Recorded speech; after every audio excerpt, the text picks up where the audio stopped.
Coming up on Colonial Crossfire.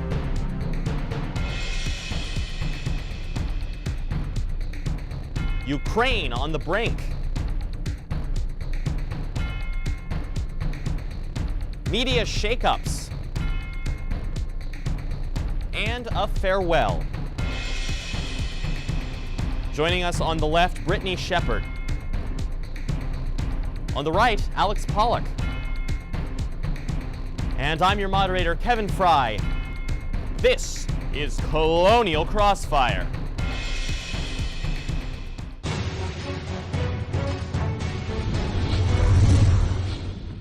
A ceasefire in Ukraine, but will it last? Welcome to Colonial Crossfire. I'm Kevin Fry. Russia, Ukraine, France, and Germany announced the peace agreement aimed at stopping fighting in eastern Ukraine. This isn't the first attempt at ending the bloodshed, which up until now has left more than 5,000 dead. Last September, a peace agreement between Ukrainian fighters and pro-Russian separatists was broken almost before it began. Here to analyze the ongoing conflict is our student panel. On the left, Brittany Shepard, a junior from New York majoring in journalism and minoring in creative writing. She interned at a publishing house while studying abroad in Prague. On the right, Alexander Pollock, a junior from Florida majoring in political science. Alex is the chairman of the College Republicans. Thank you both so much for joining us. Earlier this week, before the peace agreement was even reached, German Chancellor Angela Merkel was right here in Washington. She and President Obama discussed the Ukrainian crisis. Although Merkel and many of her European allies are against sending arms to the region to help Ukraine fend off the pro-Russian rebels, Obama left the option on the table. If, in fact, diplomacy fails, what I've asked my team to do is to look at all options. What other means can we put in place to change Mr. Putin's calculus? And the possibility of lethal defensive weapons is one of those options that's being examined. So, Brittany, turning to you first, the new peace agreement fails, which is very much a possibility. Should the U.S. provide military aid? I think the answer is a little bit more complicated than should they or shouldn't they, but on principle, I don't think it's the best idea for the U.S. to send more military aid into Ukraine in that region. I think militarizing the conflict further has the potential to make it much more of a violent altercation than it already is. I think that peacekeeping is the best strategy moving forward. Would sending arms to the region just be basically giving in to what Putin already wants? I think that there should have been arms sent earlier, like as soon as the incidents in Crimea happened, because of the fact that the U.S. has guaranteed Ukraine's territorial sovereignty through the Treaty of Budapest. So by not sending arms, I think our credibility is hurt on that issue. I think it should have been sent sooner. However, I think now the problem is it's a question of too little, too late. And I think that we need to be on the same page with the European allies so that it's one unified voice standing up against Putin. And when we're sending mixed signals, I question the validity of that. But I think that I will say I think Obama is right to say that they should be on the table, but I think they should have been on the table a lot sooner as an appetizer, not as the main course. But one of the things that is certainly being in the news right now is that there is now a peace agreement, as I mentioned at the top. But the one in September, as I mentioned, did not last. Is this one going to last? I think that there's a unified voice between the European Union and the United States. There is a potential that this peace agreement will have longevity, but I think it's up in the air. It's too early to tell. I think the thing is that the rebels, since the September peace agreement, have gained the Donetsk airport, which is a key transportation hub. They've gained the Debaltseve recently, which is a huge railway hub. So what I think they're doing is Putin was very strategic and made this peace agreement right after these transportation hubs were seized by the rebels as a way of sort of ensuring that, okay, we'll have a peace agreement, but now we can send in arms easily over the rail networks. We can send in more troops over into the airport so that they can gear up for another offensive, which I predict is probably going to be a southern one on the Sea of Azov, the Mariupol front, because that's going to give him the option to sort of create a land link between Crimea and the rest of Ukraine. So if he moves along the coast and eventually links up with the Russian troops that are in Crimea, because the Crimean people have sort of been shut off from the rest of the world, their international flights have been banned except from Russia, which is now, I guess, an international destination since they're part of the same country. So I think he wants to open them up so that they can get more trade, because if Crimea starts to crumble and the people are like, wait, why are we being taken over by this guy? Our lives aren't getting any better, trade is stagnating, tourism is slowed down. I want to bring in here, because there is this question of what is Putin's aim in all of this. The economics of Russia are by no means good, and the sanctions have only hurt them worse, not to mention oil prices being low. What is he trying to get out of this? I think that his end game was that he saw and predicted that there would be a drop-off in oil prices due to an increase in supply stemming from U.S. shale explosion and declining demand in China and India because of stagnating economic growth. And what he said is, if the economy, because the Russian economy is incredibly dependent on oil, and if the price of oil drops so much, which it has, their economy is going to tank. However, now, because he's sort of created this East-West conflict, he can sell it to his people on state-run media as, our economy's bad because the U.S. has imposed sanctions on us. Our economy's bad because we're standing up for ethnic Russians in Ukraine and Crimea. And one of the things, there was an article recently in The Economist where they basically described him sort of as the puppet master. Is the U.S. or and its European allies, are we being manipulated basically by this puppet master? I definitely think it has an influence on our policy here, but for as much as Putin is a puppet master, I think our framing is as influential, if you know what I'm trying to say. I wouldn't want to say that we are puppets of President Obama in the EU, but we definitely are influenced very easily. And this sort of goes back to Cold War politics, is that we still view Russia in this sort of antagonistic way, which is certainly being perpetuated by the current Putin relations. Yes, I think that he wanted to make sure that he could keep the Russian economy afloat, or if it was going to tank, which it has, provide a really good justification in his mind for why it is, and also prevent one of the most prominent former Soviet republics from sort of shifting from looking east to looking west. When the Ukrainian president was going to sign the EU deal, Putin kind of, put pressure on him to not sign the deal, and I think that was his goal. With Ukraine, some of the things that Putin is sort of suggesting is that they were a threat, is that they were turning west, and all these things. They were not. They were turning against Russia, which is turning west. But in fact, many of these things were not necessarily happening.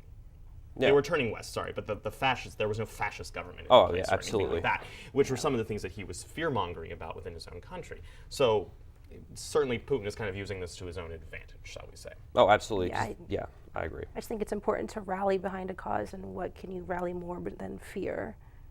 And this is certainly building up to that fear. Yeah. All right, we're going to end this there. It'll be interesting to see how this all plays out in coming weeks. Will this peace agreement hold? It's only a matter of time. Chances are, my guess is it might not. All right, when we come back, a week of big changes in the media plus the Keystone Pipeline. Stay with us. The George Washington University, at the intersection of policy, practice, and research. Connecting all that Washington has to offer with an intellectual environment that drives progress. Transforming vision into action, offering learning experiences that are rigorous, real-time, and real-world. In a city shaping the future, George Washington is a place where faculty and students don't just study the world, they work to change it. Wonderful academic institution with a fine athletic tradition. Patricio Garino throws it down with two hands. Wonderful city. It's a great place to go to school. Keaton Savage open down the right side. Will go and Duncan with his right hand. Not just the family, it's the whole community. Armwood Duncan with 1.9 seconds left. Armwood, a thunder slam. 81-80 George Washington. A huge victory for the Colonials. Welcome back. 2015 is shaping up to be a year of seismic shifts in the media landscape. This past week brought about two very big changes. America's #1 anchor, Brian Williams, experienced a rapid fall from grace after getting caught in a lie and was suspended from the NBC broadcast. Meanwhile, Jon Stewart told his audience he's leaving The Daily Show, sparking widespread praise for the faux newsman. Take a look. I want to apologize. I said I was traveling in an aircraft that was hit by RPG fire. I was instead in a following aircraft. It's been an absolute privilege. It's been the honor of my professional life. And I thank you for watching it, for hate watching it. Whatever reason you were tuning in for, you get in this business with the idea that maybe you have a point of view and something to express, and to receive feedback from that is the greatest feeling you can ask for, and I thank you. Now, we're going to discuss both of these stories, but let's start with Williams first. Alex, his suspension from NBC is for only 6 months, but should NBC have just let him go altogether? I think this was a stall tactic that they're using to try and look for a host who has a little more star power and pizzazz. One of the things that is interesting about the network news is in 1996, the public awareness, according to Nielsen, of Peter Jennings, Dan Rather, and Tom Brokaw, the big three was near 90%. Whereas now with the big three networks, the only person who had anything close to those 96 numbers is Brian Williams, and he was around like 55%.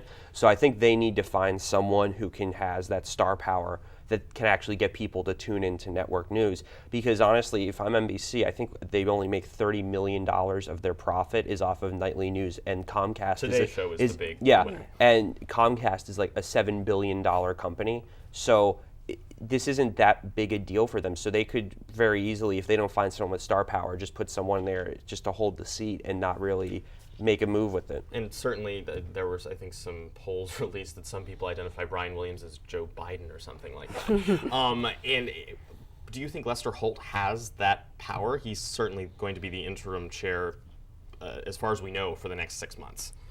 I definitely think that he has name recognition and people trust him, but it's certainly not the star emblematic figure. No, it isn't that is Joe Biden or Brian Williams, depending on who you're asking. But I think that the audience is going to care less about who's sitting in the chair right now and more on, is this okay? Is this a practice that NBC promotes and will continue to promote? Speaking as a journalism student, is it ethical what he did? Absolutely not. And maybe stalling by only giving him a suspension for 6 months is NBC saying, well, we kind of excuse this behavior. And I think a lot of people are calling for him to be fired and for NBC to say. Do you think he should be?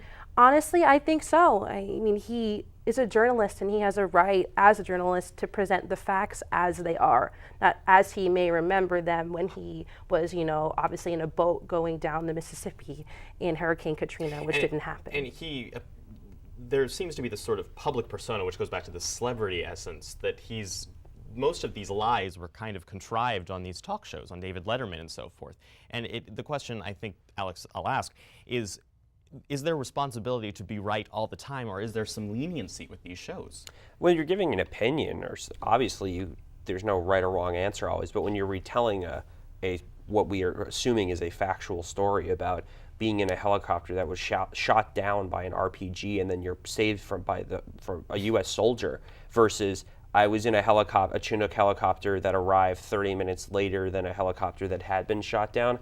I mean, these are pretty significant facts, and as Brittany brought up in Hurricane Katrina, when he claimed there were bodies floating by the Ritz-Carlton in the French Quarter. It's hard to believe you can confuse these things or conflate them, as he said. I want to turn from Brian Williams to Jon Stewart, and something that I found very fascinating is in a recent poll, Brian Williams and Jon Stewart were tied in 2007 in a Pew poll as the most admired journalists. And Jon Stewart, in stepping down, is getting an awful lot of praise, and so my question, should we even consider Jon Stewart a journalist? I think in this day and age, it's definitely possible to consider what he does a form of journalism, but I guess I would call it more of mockutainment. To coin a new phrase. Yes, it's trademarked now. He is providing the facts and he's providing news, but he definitely is more editorial. He'll bring in someone like Bill O'Reilly and say, you are not telling the truth, or what you're doing is wrong, which is essentially not what journalism is, but there definitely is a lot of journalism and reporting in what he does. And a lot of what he did inspire people in our generation to be a little more informed about the news than, say, Brian Williams ever has. No, that's true. I mean, I obviously don't agree with a lot of his political views, surprise, surprise, but I certainly think that he would oftentimes criticize people on both sides of the aisle. And I think he did point out a big issue with cable news and the sort of sensationalization of different aspects of the media, especially with the way the MH370 plane disappearance was covered on CNN, and how they were just going crazy about it. He was in cable news certainly an equal opportunity critical agent. Yeah. Yes. And I think part of what then puzzles me is with his role in kind of satirizing the news and making fun of these politicians for doing admittedly stupid things, Is he making our generation too cynical, and is that a problem? I think he's making us a healthy amount of cynical. I think we go through our lives influenced by our parents or our school or our friends, and he was like, well, you need to check what's happening and what do you actually think about this and have more of a critical eye. I think that's a wonderful thing, to be self-aware. It doesn't mean you can't enjoy it. It just means that you're more educated about whatever you're being critical of. Yeah, I agree. I say he certainly has contributed to the cynical view. But I mean, if you just look at other aspects of pop culture, The West Wing's a much more sort of uplifting, idealistic show versus its modern-day counterpart of House of Cards is much more cynical and shifty in backroom deals, and it makes you have this sort of, wow, is politics really like that kind of view? And I think that Jon Stewart sort of contributes to this by making you second-guess the nobility, shall we say, or the benign nature of certain actions being taken by political figures. And so while all of this was going on television, Barack Obama gave an interview to the internet, 2 of them actually, to Vox and to BuzzFeed. First off, the question is BuzzFeed even really a journalist outlet? But beside that, what does this say about the changing nature of media? I think it says that there's room for creativity. You don't need to be a stodgy politician. Your interview doesn't have to be, why did you not close Guantanamo Bay? You can have a video where you're sitting drawing pictures of the First Lady and saying thanks Obama as you're dipping Oreos into milk. You can have fun with it. And I think in general, that's all the news. With Colbert, with Stewart, they're having fun with it. And maybe Brian Williams having too much fun with it. Yeah. No, but I think I liked the BuzzFeed video a lot. I thought it was funny. The Vox interview, though, I mean, I've never seen a more softball interview from Ezra Klein, but I shouldn't be surprised. Although I will say, some of the content of the Vox interview I found to be, specifically when he called the Paris attacks to be random attacks against the kosher supermarket in Paris, I found a little. I was surprised that he said that, and then that the White House defended it. But I thought that the BuzzFeed video was really funny. All right, and we're going to turn now to rapid fire and some quick answers to some quick questions. Starting first with ISIS. This week, President Obama requested an authorization for military force against ISIS. The proposal grants the authority to conduct rescue and special forces operations without dragging the country into a prolonged ground war. At least that's what the proposal entails. So, Alex, should Congress approve the resolution? I think they should approve the resolution, but I think they should also maybe look for an amendment that gives the president the ability to request additional operational capacity should the situation warrant. And I don't think that the resolution should tie his hands so much that if there is a situation where maybe a larger scale offensive operation is required in the short term, he should have the power to do that. But I think the intent of having this authorization for the use of military force is certainly there, and I hope Congress passes it. Brittany, is this a good resolution? I think so, too, in light of what's been happening with ISIS and journalists. I think that it's important to have some precautions put in place. However, I don't think that we need an amendment for a larger scale militarization. All right, turning on to another topic now, Keystone Pipeline. Congress just sent the president a bill that would authorize the construction of the Keystone XL pipeline. Obama says he will veto, and Congress doesn't have the votes to override. Brittany, why has Congress made this such a priority when it almost certainly will not be passing? Well, I think it's interesting that we have a Republican Congress and a very Democratic idea of the Keystone Pipeline. I think the Keystone Pipeline will make really rich people even richer, and I think Congress are some of the people who will be benefiting from that. And who knows what's happening behind closed doors, but there definitely have been, there have been payoffs, in my opinion. And while President Obama, I think he should veto it and will veto it. He seems to be suggesting that for all intents and purposes he will. Alex, your take on it? I mean, I think I wish the president would sign it because I think that the benefits of passing it outweigh the costs. The permanent jobs, there's been dispute about this figure, as you know, Kevin.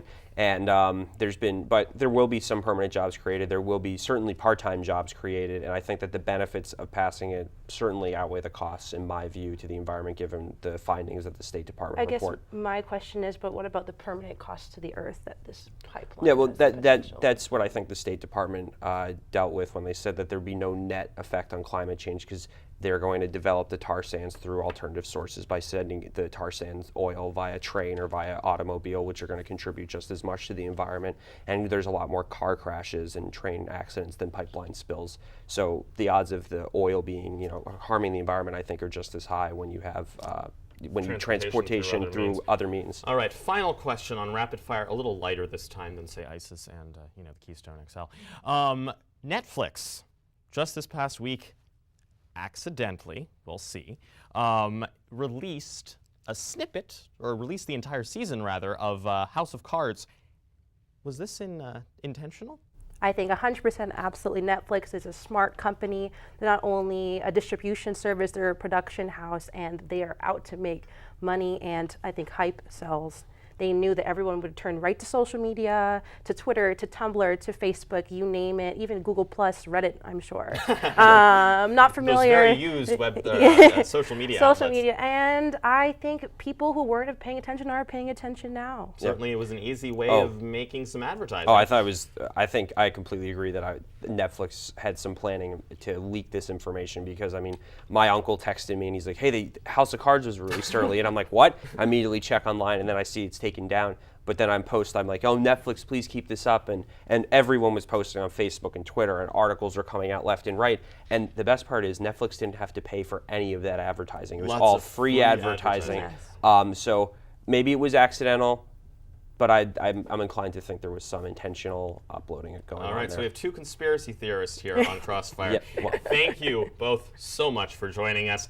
And with that, we will end our debate. Thank you again to Brittany and Alex. When we come back, Benji Englander has our debate fact check. Stick around. The George Washington University, at the intersection of policy, practice, and research. Connecting all that Washington has to offer with an intellectual environment that drives progress. Transforming vision into action, offering learning experiences that are rigorous, real-time, and real-world. In a city shaping the future, George Washington is a place where faculty and students don't just study the world, they work to change it. It's been pretty busy around here with parcel and flex plans going on sale, so we need an extra pair of hands around the office. Let's go, Cheatham! Let's go, Cheatham! We had no idea you were bringing the Colonial Army. Whoosh! Cheatham! Cheatham! Hey George, I think you have an update for Firefox. Never mind. Welcome back. During our panel discussion, a team of fact-checkers monitored our debate. Benji Englander joins us now to fill us in on what we missed. Benji? Thanks, Kevin. Not much to check today. Just one thing for Brittany. While some corporate executives will certainly profit from the Keystone Pipeline, there is no evidence to suggest that specific members of Congress will benefit financially. That's it from the Fact Check Desk. Back to you, Kevin. All right, thanks, Benji. Well, 3 years ago and 20 episodes ago, I first sat in this chair, and now that time is coming to an end. This is my last episode as host. I graduate in a few months, and it's time to change things up around here. And so I'm happy to have joining me the person who is taking over as moderator. You likely already know him as our longtime fact checker, Andrew Desiderio. Andrew, welcome to the big table.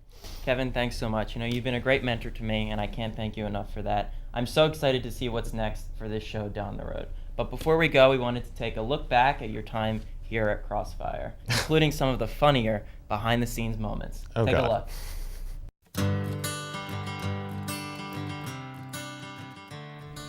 Thank you for joining us on this week's episode of Colonial Crossfire. We are where GW students have the opportunity to talk policy and politics. Thank you for joining us for a special election edition of Colonial Crossfire. Well, if you were looking for Newt Gingrich or Stephanie Cutter, I'm afraid you are in the wrong place. Bye now.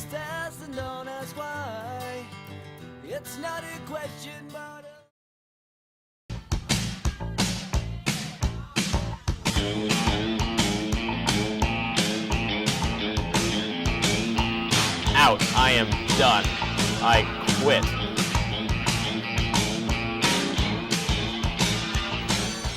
Two. Deuces. All right, Kevin, well, we hope you enjoyed that. We actually have some members of our team now to present you with a little something. As we did last year, we got you a little something, a little cake for you. Oh, thank you. All right, thank you guys. It's meant a lot to have you all on board. Let me just do a couple thank yous, if I may, with my little farewell. There's something wonderful about college television. It's a place to experiment, to try new things, to make mistakes, and to learn from them. God knows I've made plenty of them. For me, Colonial Crossfire was all of those things, but more importantly, it was where I made some of my closest friends, people who helped define my college experience. Many of them you've never seen on camera, but without them and their tireless work, this show would never make it on air. First, our three advisors, Sean Woods, Stu Schwartz, and especially Jeff Slazis. Thank you so much for everything you've done. There's also our production team, my friends and peers. This year in particular, we had a huge team which was amazing, so fantastic. I'll highlight a few of the key players who've been around here for a little while.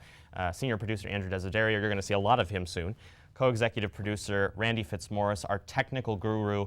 Co-executive producer Joanne Zalatoris, who has been our ballast and kept us all in line. Thank you, Joanne. And of course, executive producer of yesteryear, John Teresi. Thank you for pushing me each and every episode to be better. And finally, thank you to you, the viewers, for being along for the ride. I hope you learned some new things. I know I sure did. And so with that, one final time, for all of us here at GWTV, I'm Kevin Fry. Thanks for getting caught in the crossfire with us. Thank you for getting caught in the crossfire with me so many times. Andrew Desiderio will be here next time. I hope you'll join him. As for me, well, I hope to see you somewhere down the road. Bye now.